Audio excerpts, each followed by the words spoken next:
जी दोस्तों, rare tool से मुतल्लिक हमारा पार्ट 4 है आज हमारा, और एपिसोड हमारा 63 है। इसमें हमने बात करनी है जो हमारे नेक्स्ट टूल हैं, जैसे नेस्टिंग, रिमेनेंट, एडवांस टूल वगैरह जो हैं उनसे मुतल्लिक बात करेंगे। रेयर टूल सॉफ्टवेयर में टूल्स को कैसे इस्तेमाल किया जाता है। अस्सलाम वालेकुम, मैं हूं अतार रसूल। आप देख रहे हैं अलबरकत इंटरप्राइजेज एंड अलबरकत ट्रेडर्स। एपिसोड हमारा 63 है, पार्ट 4 है रेयर टूल से मुतल्लिक। और आए स्क्रीन पे चलते हैं और आप लोगों को जो रेयर टूल सॉफ्टवेयर उसके मुतल्लिक मजीद चीज़ें जो है वो बताते हैं। सबसे पहले नेस्ट टूल है। नेस्ट टूल एक बड़ा अहम टूल है, और इसको अगर हमारे पास बहुत सारे पार्ट हैं इस तरह से अनअरेंज शेप में, कोई फ्लैंजेस हैं, कोई पार्ट हैं, तो हम उनको चाहते हैं कि शीट के अंदर अरेंज कर लें, और अरेंज करके उनकी कटिंग करें, तो हम उनको क्या करेंगे, अ, एक लिस्ट बना लेंगे। ठीक है, उनकी क्वांटिटी जो है ना वो पहले नंबर पे हम 1 कर लेंगे कि ये सब की क्वांटिटी कितनी है। अगर हमारी इन पार्ट्स की क्वांटिटी डिफरेंट होगी, हम इनको डबल करना चाहेंगे, तो हम ये वहाँ से सेट कर लेंगे। जैसे मिसाल के तौर पे हम इसको क्लियर करते हैं पहले नंबर पे। तो हम इसकी क्वांटिटी अगर डबल करना चाहते हैं, तो हम इसकी क्वांटिटी यहाँ से, या इनपुट क्वांटिटी करना चाहते हैं तो वो यहाँ से इनपुट भी कर सकते हैं। जैसे हम कहते हैं कि हमारे ये पार्ट जो हैं हमें एक एक चाहिए या दो दो चाहिए, जो भी होगा क्वांटिटी हम यहाँ सेट कर सकते हैं, या यहाँ से दी गई क्वांटिटी भी हम सेलेक्ट कर सकते हैं। एक जैसे इसी ड्राइंग में से बहुत सारे पार्ट काटने हैं, तो हम क्वांटिटी 2 करेंगे। उसके बाद ये हमारा हो गया, तो हम इसके बाद नेस्टिंग वाला ये बटन होता है, इसको जस्ट क्लिक करेंगे। यहाँ से हम शीट का साइज सेलेक्ट करेंगे कि कितनी बड़ी शीट के अंदर हमने ये सारे पार्ट एडजस्ट करने हैं। तो हम इसमें से जो हमारी शीट होगी उसके हिसाब से वो सिलेक्ट कर लेंगे। ठीक है, नंबर उसके हो गए कि टोटल ये चीज़ें कितनी हैं, उसकी हाइट, लेंथ, प्लेट मार्जिन कितना रखना है साइडों से, पार्ट्स इंटरवल, उनके दरमियान गैप कितना रखना है, नेस्टिंग का तरीक़ेकार क्या होना चाहिए, ऑल पार्ट इन लिस्ट करने हैं या सेलेक्टेड पार्ट करने हैं। ठीक है, उसके बाद हम ऑल पार्ट करेंगे, ओके करेंगे, तो ये नेस्टिंग हो रही है इस वक्त। अब ये नेस्टिंग होने के बाद ये उस शीट के अंदर आपके सामने ये उसने अरेंज कर दी हैं।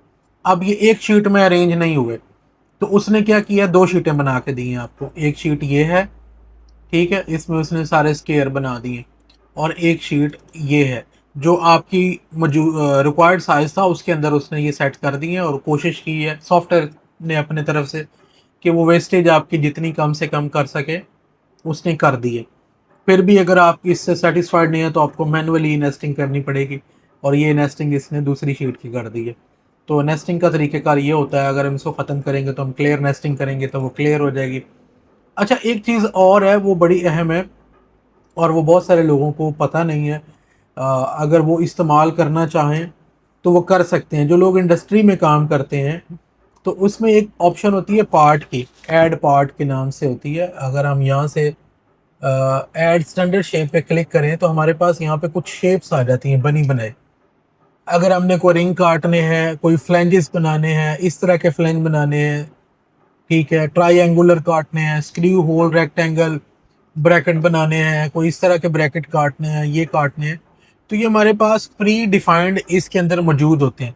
जैसे ये वाला है तो हम इसको सेलेक्ट करते हैं अगर, तो ये हमसे यहाँ पे डिटेल पूछ रहा है कि इन साइड रेडियस जो है ना वो उसने पहले बता दिया है कि वहाँ पे कितना होना चाहिए। तो हम कहते हैं कि अंदर वाला रेडियस जो है वो 100 mm होना चाहिए, आउटर रेडियस जो है वो 250 होना चाहिए, और स्क्रू होल जो है वो हमारे पास जो उनका रेडियस है वो मतलब कितने गैप पे होने चाहिए, तो वो हम उसको बता देते हैं कि 175 पे होना चाहिए। उसके बाद स्क्रू नंबर, इसमें स्क्रू कितने होने चाहिए, हम कहते हैं 6 चाहिए तो 6 हो जाएंगे। स्क्रू का रेडियस क्या होना चाहिए, हम कहते हैं जी इसका रेडियस 25 होना चाहिए। ये हमने सेलेक्ट किया, तो हमारा ये पार्ट जो है वो ऐड हो जाएगा। ठीक है, अब हम उस पार्ट को यूज़ करना चाहें अगर, तो हम इसको यूज़ भी कर सकते हैं। तो हम यहाँ से ऐड पार्ट में जाएंगे, मतलब इसमें ऐड स्टैंडर्ड में, यहाँ पे पार्ट ऐड हुआ होगा, मैं देख के बताता हूँ आपको। नेस्टिंग वाले पोर्शन में, हाँ इसमें नहीं ऐड हुआ।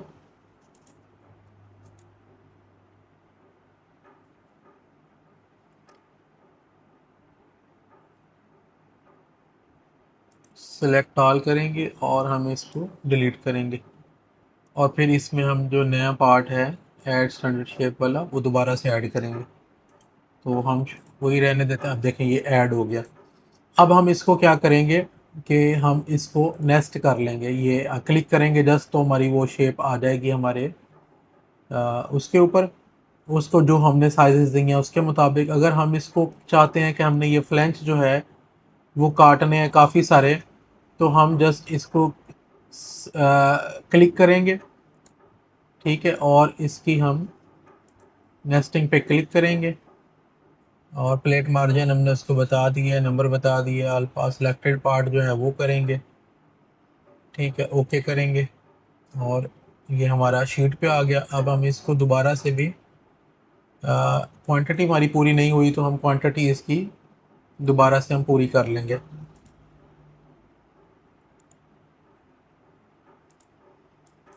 हम इसकी क्वांटिटी जो है वो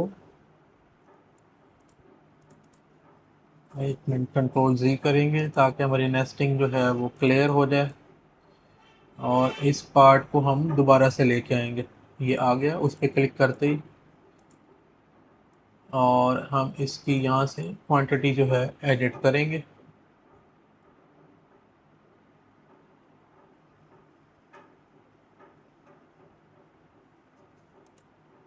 हाँ, ये क्वांटिटी आ गई इसकी। हम इसकी क्वांटिटी कर देते हैं कि हमें ये 50 पीसेस चाहिए, ओके करेंगे तो ये 50 आ जाएंगे। अब हम इसको नेस्टिंग पे क्लिक करेंगे जस्ट तो हमारे पास वो पीसेस उस तरह से देखें ऐड हो गए। अब ये एक शीट में पूरे नहीं हुए तो उसने हमें 2 शीटों पे कर दिए पूरे। तो इस तरह से भी आप अपनी सॉफ्टवेयर में रहते हुए ही इस तरह की जो चीज़ें हैं वो बना सकते हैं, बजाय इसके कि आप जो है वो अलग से शीट के ऊपर जो है वो सारी चीज़ें डिज़ाइन करें और डिज़ाइन करके फिर यहाँ पे लेके आएँ। तो फाइल बनाने की ज़रूरत नहीं है, बल्कि जो प्री डिफाइंड पार्ट है उनको भी आप यूज़ कर सकते हैं। उसके बाद ये न्यू का मतलब है, अगर कोई न्यू हम बनाना चाहते हैं फाइल, ओपन का मतलब है कोई इंपोर्ट करते हैं, सेव करनी है, सेलेक्ट का वही मतलब है, टूल वही है, डिस्प्ले भी के सेम चीज़ें हैं जो हम पहले बात कर चुके हैं। अनडू मतलब अगर किसकी अनडू करना है, रीडू, सॉर्टिंग, अरे ये सारे टूल, ये सारी चीज़ें वही हैं। सिमुलेशन, अगर हम सिमुलेशन करके चेक करना चाहते हैं तो हम सिमुलेट कर सकते हैं। उसके बाद हम रिमेनेंट में जाएंगे। अच्छा, इसमें ना एक बड़ी अहम चीज़ है।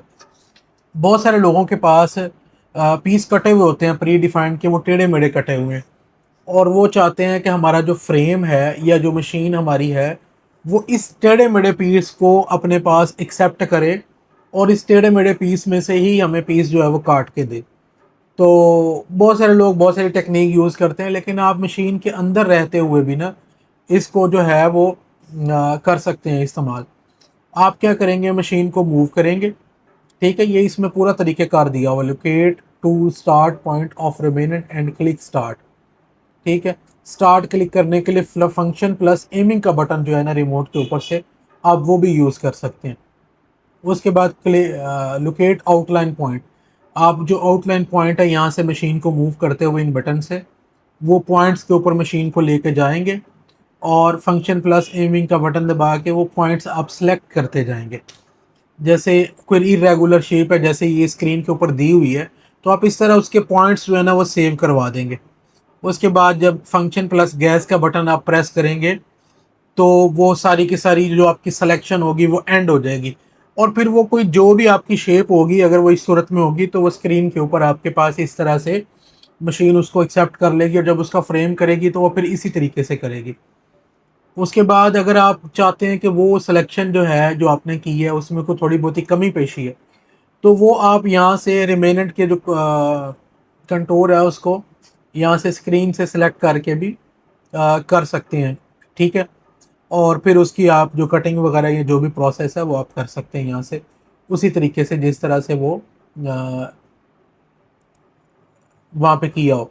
तो ये कट लाइन टीचिंग का मतलब भी यही होता है कि कट लाइन टीचिंग मतलब अगर हम कोई खुद से वो करना चाहते हैं कि इस लाइन के ऊपर कट कर दे तो वो कर सकती है। अगर कोई बॉर्डर देना चाहते हैं, ये थोड़ी प्रो लेवल जो टेक्निक्स है ना ये वो वाली हैं। मतलब ये जो बिगनर है या जो लोग नॉर्मली यूज़ करते हैं ये उनके इस्तेमाल की चीज़ें इतनी नहीं है, ठीक है। आप लोगों को मेरे ख्याल में यहाँ तक समझ आ गई होगी। अगर कोई चीज़ रहती है तो आप कमेंट बॉक्स में पूछ सकते हैं। मज़ीद बात करेंगे नेक्स्ट एपिसोड में। बहुत शुक्रिया।